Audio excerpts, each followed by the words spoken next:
Pessoal, então a gente tem um convidado, meio surpresa, mas agora a gente já até anunciou nas redes, o empresário, advogado e ex-espião do Sérgio Moro, o Tony Garcia. Bem-vindo, Tony, tudo bem? Bem-vindo, Miguel, tudo bem com você? Tudo bem. Tony, então hoje a notícia é o início do processo de cassação do Sérgio Moro, no Tribunal Regional Eleitoral do Paraná. Tem até um documento que acabou de ser publicado.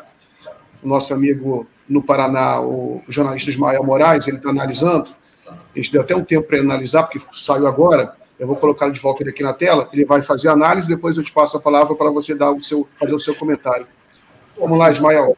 Bem-vindo aqui novamente. Tudo bem? Saudações, Tony. Saudações. O Ismael é o cara mais bem informado aqui do Paraná. Se ele está falando, é porque é o que está acontecendo. Entendeu? Isso é verdade, você tem razão, Tony.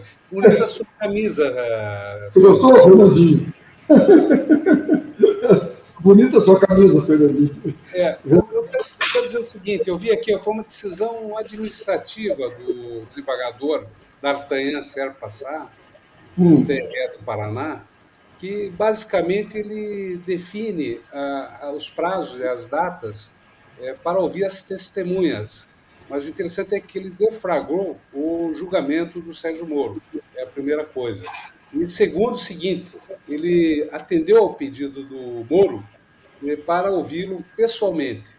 Então ele designou dia 16 de novembro, às 13 horas, Tony, para ouvir o Moro, os dois suplentes, né, e também uma representante da emissora RPC, afiliada da Globo no Paraná, por conta de divulgação de pesquisa eleitoral. Tá? Então, foi isso que o desembargador decidiu. Então, ele estabeleceu o rito. Inicialmente, na medida saneadora lá atrás, que a gente já divulgou, havia decidido de que seria tudo 100% digital, né, para ter celeridade. Mas daí houve um pedido por parte do Moro para ser ouvido pessoalmente. O desembargador ele concordou, falou: não, beleza, você, seus suplentes, no dia 16 de novembro, às 13 horas, ou seja, daqui a um mês, às 13 horas, vocês vão ser ouvidos ao vivo, né, enfim, pessoalmente. E também foi feito um pedido pela representante da RPC, para também ser ouvido pessoalmente. Então, vai ser uma pessoa designada pela emissora RPC, que é a Globo aqui do Paraná, para falar também sobre a questão da pesquisa. Então, é basicamente isso que foi decidido, né, na decisão, né, na despacho do desembargador D'Artagnan Serpa-Sá. Eu até fiz um texto no blog ali. Eu não entendi só uma coisa, Mael, aí para você me deixar claro. Claro. É só na questão, está despachando só uma questão de uma pesquisa, é isso? Não, não.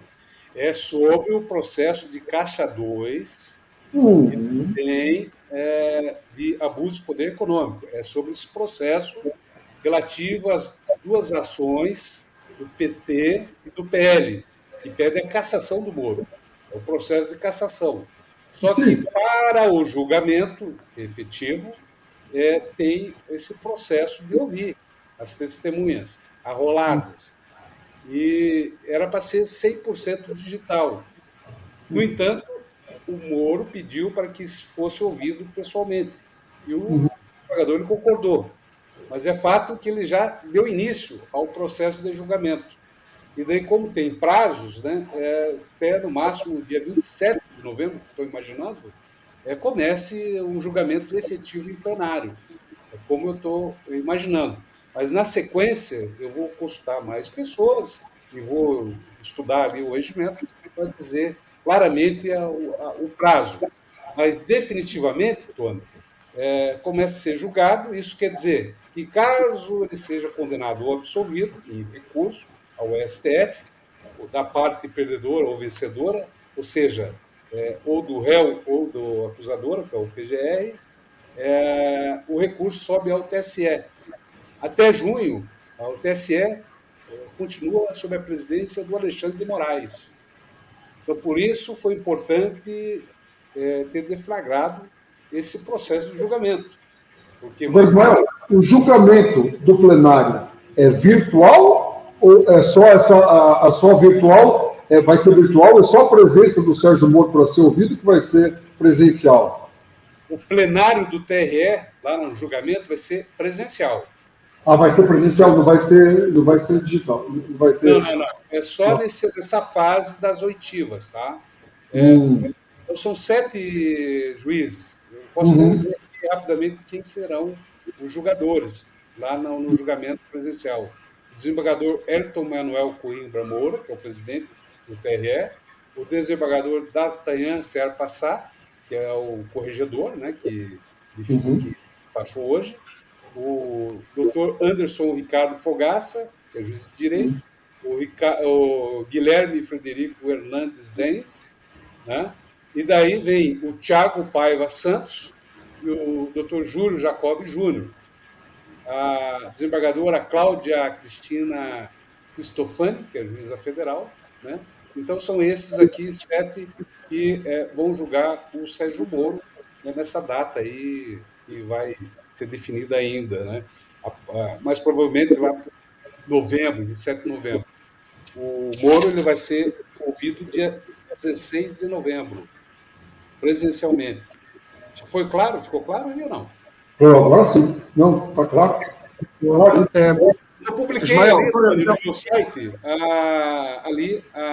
essa decisão, a íntegra dela, e um breve relato dela, rapidamente. Isso que eu ia te perguntar. Você já publicou no seu blog, no seu site, essa... então eu ia esperar você publicar primeiro para eu publicar depois, para não te atropelar. Então, beleza, vou pedir para publicar também no meu portal. Tranquilo, Miguel. Manda bala aí, tá? Já está na... Então, beleza. Então tá, Tony, o que você acha desse é o início de um processo, né? Mas qual é a sua opinião sobre isso? Veja, eu acho que eu penso, né? Eu entendo que é o início do fim, né? É o início do fim. Ele ouve a testemunha presencial como ele pediu, até para fazer o que o Moro geralmente não faz com ninguém, que é o amplo direito de defesa, né? Aí ele concede o pedido que o Moro jamais concederia, porque várias vezes ele me concedeu um monte de coisa muito mais leve do que essa daí, né? Uma coisa que não tinha provas, e o Moro pede isso daí porque ele sabe que o processo ele vai ser condenado por excesso de provas. Eu conheço o processo todo que está lá, é excesso de prova. Só demorou muito para vir a cassação dele. E eu acho que a gente vai ter uma inversão, né? Uma inversão não, a gente vai ter uma coisa diferente do que foi no caso do Deltan. O caso do Deltan era uma coisa mais difícil, tal. Ele saiu aqui com a unanimidade, né, e com a orientação para não ficar perdendo o mandato, e ele foi cassado no TSE por unanimidade. Eu acredito que pelo excesso de provas que tem, a diferença do processo do Deltan e do Moro é questão de crime, realmente. Não tem política, não tem nada. Ele cometeu crimes atrás de crimes e abuso do poder econômico, que tem muito e tudo a ver, quase, com o caso daquela Moro de Saias da senadora que foi eleita pelo Mato Grosso, foi cassado por muito menos do que nós temos de prova aí. Então eu acredito que o Moro sai daqui cassado já, e se eu tivesse que arriscar, eu arriscaria que dificilmente, pelo que tem no processo, né, não se olhando a capa de quem é o processo, não se olha isso. Se olha o que tem dentro do processo, ele sai aqui cassado por unanimidade. Essa é a minha impressão. Muito bem. Lembrando, Ismael e Tony, que isso aí é só a ponta do iceberg, né, dos crimes do Sérgio Moro. Porque o prejuízo que ele causou ao país foram tão grandes que eu acho até difícil mensurar ou encontrar as penalidades para alguém como ele. Pode falar, Ismael. Eu só queria fazer uma observação que no mundo jurídico aqui de Curitiba, até mesmo assim no TRE, qual é a impressão que eu tenho? Que eles vão utilizar a mesma régua do Moro. Se o Moro fosse julgar o Moro, como é que ele julgaria? É a condenação. Como o Moro julgaria, como juiz, o Deltan? Cassação. Então, se a régua é a do Moro, é a cassação. Então, assim, concordando com o Tony, a régua dos juízes, pelo que eu percebi, é a régua do Moro, é a mesma régua. É bem lembrado, né? A questão, o Moro, ele... Mas eu não diria nem que ele vai provar do próprio... Eu estou mutado? Agora funcionou. Ah, tá. Não, a expressão de que ele vai provar do próprio veneno não é nem correta, porque ele agora está tendo todo o direito de defesa que ele nunca ofereceu para ninguém. É verdade, Tony? Miguel, veja, aí tem uma coisa do que o Ismael falou, eu entendo assim, ó, se eles usarem mesmo a regra do Moro, né, ele não teria nem essa oportunidade que estão dando para ele, entendeu? Mas se eles olharem, só olhar a capa do processo que é ele, olharem aquilo lá, por muito menos que aquilo lá, a senadora Selma do Mato Grosso foi condenada, sabe, foi condenada por... na época, ela foi condenada pelo Mato Grosso, foi condenada pelo TSE, ela foi condenada por unanimidade. Aqui, e o Moro, Ismael, é uma coisa que tem diferença, que eu acho, da régua dele e dos outros, é que ele tem nesse processo um excesso de provas que condena ele. E, na verdade, a régua que ele usava era condenar, e você sabe disso como advogado, que era pelo domínio do fato, né? Ele falava, mesmo que não tenha crime, como é difícil isso, 3 pessoas falaram, então eu condeno ele, mesmo que não tenha prova, porque colarinho branco não faz isso. Não. No caso dele, Ismael, tem provas. Eu acho que excesso de provas, pelo que eu li o processo, você deve ter lido também, e se comparar com o da Selma, né, que foi caçada desse jeito, que ela era tida como Moro de Saias, tem muito mais elementos para caçar ele aqui por unanimidade e se referendar no TSE. E aí só começa o problema do Moro, que vão começar os problemas, entendeu? Sem ele ter o aparato, né, de tudo que ele puxa para ele, que ele condenava, que era prerrogativa de foro, tudo isso daí, ele não vai ter mais. Tudo isso vai ser jogado numa esfera criminal. E outra coisa, Ismael, que a gente não pensa, você sabe quanto custa o aparato dele de segurança que ele tem por ser senador ou não? Mensal, por contribuinte, vocês sabem? Eu ia comentar isso, mas deixa você... Ótimo. Você sabe quanto custa isso, Ismael? Porque ele vai perder isso também. 500 mil, né? Meio milhão. R$500 mil mês. Ele custa 6 milhões, sem contar o que tem para filho, para mulher, para isso, de segurança e tudo. A gente chutando baixo, eu estou falando que é em torno de 500 a 700, entendeu? Mensais disso aí. Isso tudo é o Senado que dá e que paga, entendeu? Naquele negócio que ele falou, que estava sendo ameaçado pelo PCC, tal, tudo isso. Né? Mas isso tudo, a partir do momento que ele deixa o senador, isso ele vai ter que arranjar alguém para pagar para ele, entendeu? Ou partido político, ou os Estados Unidos, ou alguma coisa. Ou é melhor ele pedir para ser encarcerado logo, que lá ele não corre isso. Né? Então fica lá no lugarzinho que é. Né? Tudo bem. Ele tem que torcer para não pegar o passaporte dele, para ele não... Porque ele pode ir para Miami, como todos os bolsonaristas foram para Miami tentar, né, um exílio lá. Mas se o processo avançar muito rápido, ele perde o passaporte. Mas lembrando também, Tony, que o Sérgio Moro ele vai enfrentar ainda um longo processo. Sim. Em função de todas aquelas pessoas que ele condenou injustamente, né, que ele torturou, por exemplo, aqueles empresários. Quando houver uma sensação mais generalizada de que a impunidade do Sérgio Moro acabou, vai ter muita gente também querendo justiça, né? Se você pensar, por exemplo, a Odebrecht, uma empresa com 200 mil funcionários, que ele praticamente dizimou, que foi um dos maiores crimes contra a ordem econômica do Brasil. Um dos maiores crimes. Na verdade, eu não consigo nem pensar num crime semelhante contra a ordem econômica feito por... Nem a ditadura militar, por exemplo, nunca tornou assim conglomerados empresariais. Você vê, nem em revolução você vê isso. Em revolução você encampa a empresa, mas você preserva a empresa. Ele usava o esquema dos Estados Unidos, Alemanha, que ele citava, tudo isso daí. Entendeu? Só que ele tinha uma coisa. Lá eles preservam a empresa, eles prendem o dono. Certo? Eles prendem o dono. Agora, eles vão fazer o quê? Designar uma pessoa para tocar aquela empresa, para ela continuar, para não perder emprego, para não perder nada. É a pessoa, né, que cometeu o crime, não a empresa. O que eles fazem? Preservam os empregos, preserva a empresa, passa para alguém para tocar, para fazer isso aqui, e a vida continua. Não, eles dizimaram todas as empresas de construção civil para facilitar a entrada de empresas de fora aqui no país. Eles acabaram com todos, a OAS,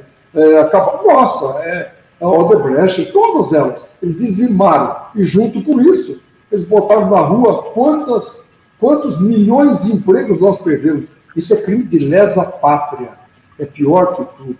Isso não prescreve. Isso é o maior crime que eles poderiam cometer. E mais, né? Cada dia aparece que eles queriam tudo, eles queriam mexer com dinheiro. Tira de cá, tira de lá e faz uma fundação, vai para quem eles querem, nós vamos tomar conta disso. Era grana, no final, que eles queriam tomar conta e poder com informação. E isso daí vai cair por terra. Eu acho que vem muita gente aí que eles ainda eles temem o braço dele aqui, que eles acham que politicamente aqui no Paraná, que aqui no Judiciário, ele tem muito amparo ainda, tem pessoas que temem ele, esse poder, entendeu? Mas a partir do momento que ele for caçado aqui, eu acho que vai começar a vida dele ficar dificílima a partir desse momento, que é a hora que o pessoal souber que ele não representa mais nada disso, que ele é um cidadão comum e que vai responder por todos os crimes que cometeu. Ele fica querendo falar em prescrição, ele está esquecendo de um monte de coisa. Ele usou as pessoas, ele me usou de 2004 até 2018. Então, ele pode achar que prescreveu nos 2005, 2006, 2007, sei lá. Mas ele me usou até 2018, usou muito mais gente para fazer isso daí, né, que ainda estão esperando acontecer as coisas com ele, para começar a aparecer. Mas eu acho que o fundamental disso mesmo é que a gente conseguiu tirar ele da toca. Eu fiquei provocando ele 4 meses com isso, ele ficou falando. Aí, a hora que ele teve que rebater com a Daniela Lima, ele foi pego no contrapé, justamente por querer falar presencial, né? E ele tem 1 hora, eu já falei isso daí outro dia para o Miguel, que essa é o X da questão, ele tem 1 hora que o agente da Polícia Federal, o delegado, remeteu para ele, da gravação minha com ele, aonde, o que ele conversou comigo essa 1 hora? Ele fala que a defesa dele não teve acesso, que não sabe onde a Globo teve acesso, a Daniela Lima, entendeu? Ele está preocupado com isso, por isso que ele falou que não sabia muito bem o que tinha lá. E ela perguntou para ele, mas conversar coisa com o réu, 1 hora? Coisinhas, o senhor está falando? Ah, eu não tive isso daqui. Aí que ele vem e fala da prescrição, se ele cometeu algum crime e tal. A gente tirou ele da toca. E isso daí por si só, essa 1 hora de gravação, ou ela está nos autos, a transcrição dela, ou tem o disquete lá com o que foi falado comigo, Ismael, veja, ou tem isso lá, ou ele suprimiu do processo. Se ele fez isso, entendeu? Isso não tem perdão. Isso tem que estar lá. E agora é prova, está nos autos. Não é isso, Ismael? Você, como advogado, não é essa a leitura de que tem que ter isso nos autos, uma vez que foi reportado por um delegado da Polícia Federal, para ele ter gravado, ele está nos autos. Ou ele surrupiou, né? Ou vai aparecer tudo que eu falei com ele lá e as tarefas que ele me mandou fazer. Que nisso daí, nessa 1 hora, que eu me lembro que é uma das primeiras que eu falei com ele, por isso ele queria me falar bastante coisa, que está me ensinando como fazer, isso daí tem um nível de promiscuidade tão grande jurídico, entendeu? Que ele não vai ter nem que argumentar, porque foi ele que mandou gravar ele mesmo. Entendeu? Ele não vai ter nem como argumentar isso, imagina. O Tony, na verdade, ele conta aqui que fez um cursinho de gravar conversas com o Moro. Então ele tem aprendeu com o Moro, né? Foi isso que você contou. Tudo, né? Tudo como fazer, como conseguir as gravações, enfim, é o método, né, da CIA, da FBI. Como que eu ia fazer? Veja, Ismael, está no processo, o delegado falando, recebendo ordem dele, deles me falaram como que eu ia para um lugar para dissimular, para conseguir a informação tal. Está escrito nos autos como o cara deveria me ensinar, entendeu? A ser dissimulado, para provocar. Eu era agente provocador, eu era agente infiltrado, era espião, era tudo. Mas tudo, alguma coisa a ver com o Celso Garibaldi, você é advogado, eu repito 1000 vezes, né? 29 tarefas que não tem nada a ver com isso, é informação que ele queria, chantagem, era rede, poder, era isso que eles queriam. É só ver o meu processo, por isso que eu sempre falei, as provas estão nos autos. E eu fui laboratório dele durante 10 anos até começar a Lava Jato. Ele deve ter gostado de mim como espião, porque ele me teve lá 14 anos. Eu quero concordar. Só lembrando, lembrando, Tony, desculpe, não, só lembrando lembrando uma coisa que eu ia falar antes, acabei esquecendo, é o caso do juiz Eduardo Apio, que tem o dedo do Sérgio Moro lá. Ele gastou um capital político enorme com aquela armação que ele fez. Aquela armação, ele que fez, ele gastou capital político. E quem chancelou aquela armação agora não deve estar satisfeito, porque o Eduardo Apio, porque o processo foi suspenso e vai ser cancelado, vai ser anulado. O Pedro Serrano conseguiu um laudo dizendo que aquele áudio não é dele. Então isso também é outra coisa que vai cair nas costas do Sérgio Moro. Você não acha, Tony? Veja, eu conhecendo os métodos do Moro, de como que ele ganhou tal, aquilo que eu falei com você outro dia, Miguel. Ismael estava falando com ele, e veja a coisa, né? O que eu não entendo, quando eu conheço a armação do Moro, para mim fica fácil diagnosticar isso. Mas veja bem, é o suposto telefonema do Apio para o genro dele, né? Namorado da filha, por coincidência, filho de um desembargador do TRF, entendeu? Que a filha filma essa ligação,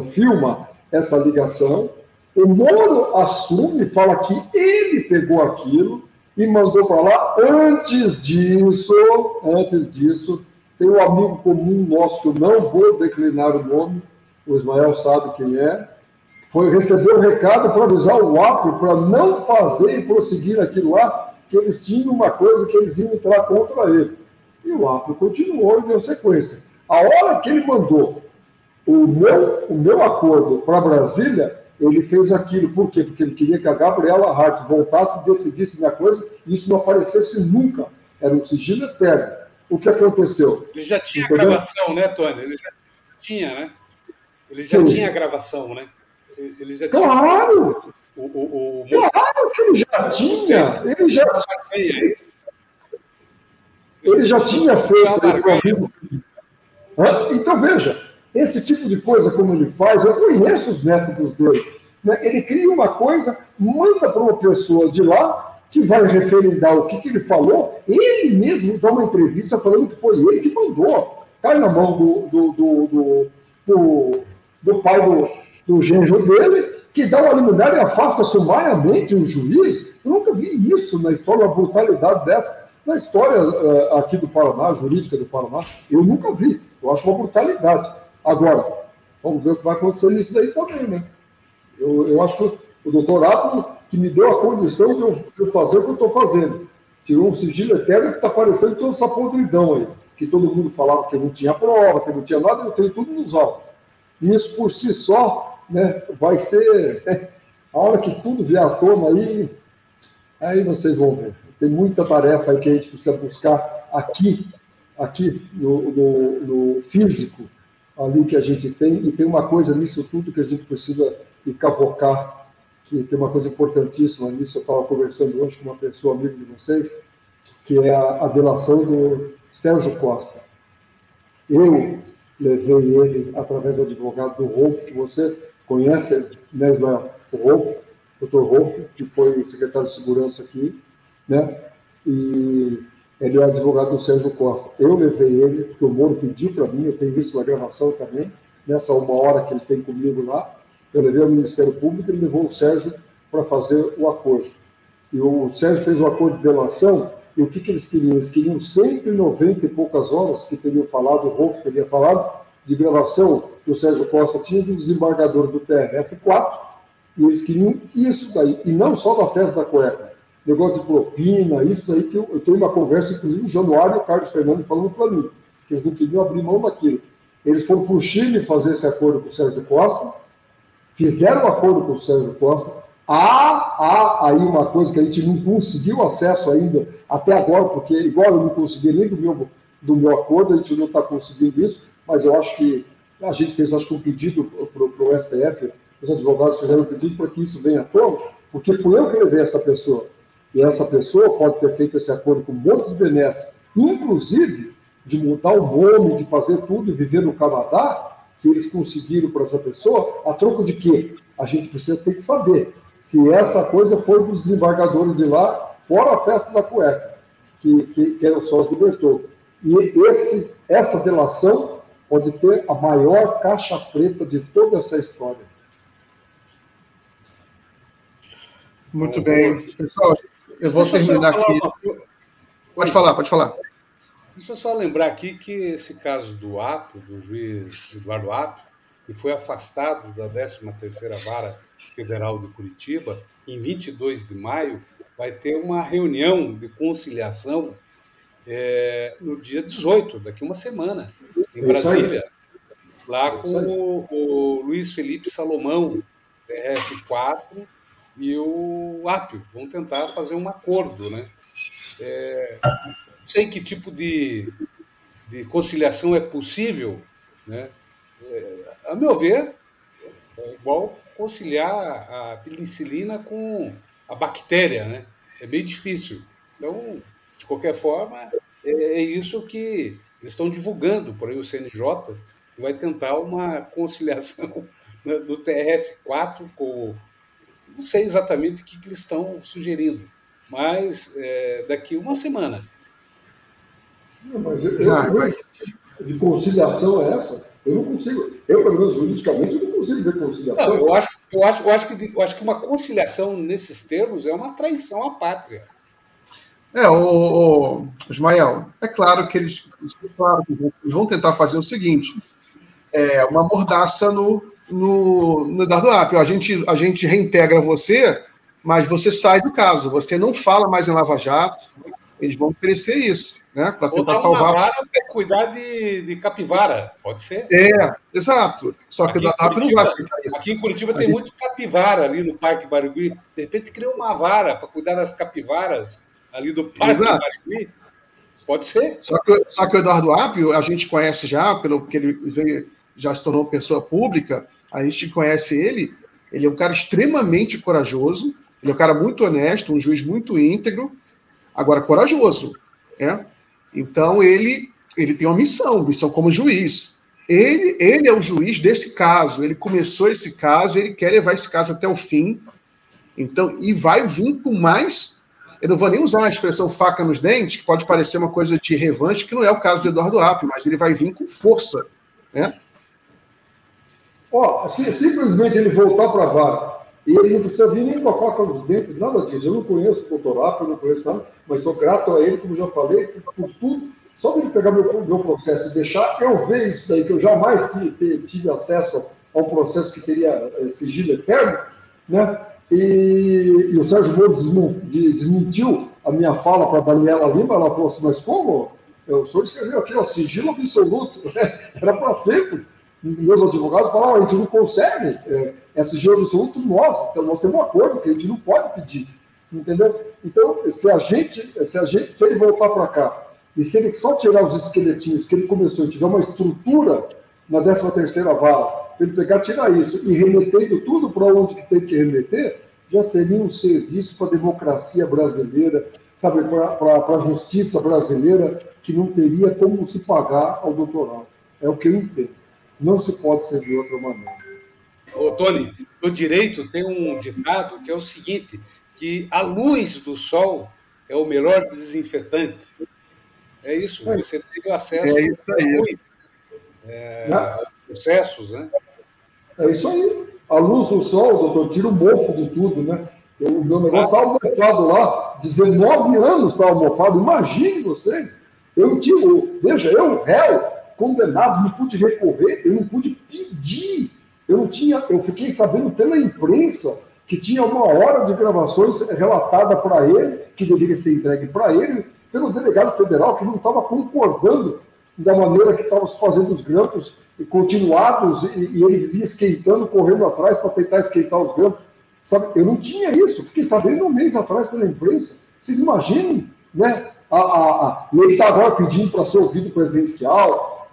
Eu acho certo o desembargador conceder para ele, né, o juiz conceder para ele essa coisa presencial, justamente para fazer um contraponto, mas ele não deixou fazer nada disso. Ele não me deixou ter acesso às coisas que eu produzi.